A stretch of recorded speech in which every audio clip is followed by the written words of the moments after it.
বন্ধুরা, অন্নপূর্ণা ভাণ্ডারের ফর্মটা ফিল আপ করার সময় অনেক মা বোনেদের দিদিদের কনফিউশন রয়েছে যে তারা বাপের বাড়ির অ্যাড্রেস দিবে না শ্বশুর বাড়ির অ্যাড্রেস দিবে।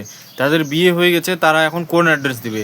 তাদের জন্য বলে রাখি, আপনাদের আধার কার্ডে যেটা রয়েছে অ্যাড্রেসটা সেটা আপনারা হুবহু দিয়ে দিবেন। সেটা বাপের বাড়ির হোক অথবা সেটা শ্বশুর বাড়ির হোক, আপনাদের আধার কার্ডেই দিতে হবে। আর মেম্বার যখন অ্যাড করবেন, আপনারা ধরুন আপনারা মেম্বার অ্যাড করবেন, তখন বাপের বাড়ি যে ফ্যামিলি রয়েছে সেখানে কিন্তু আপনাদের অ্যাড করা চলবে না।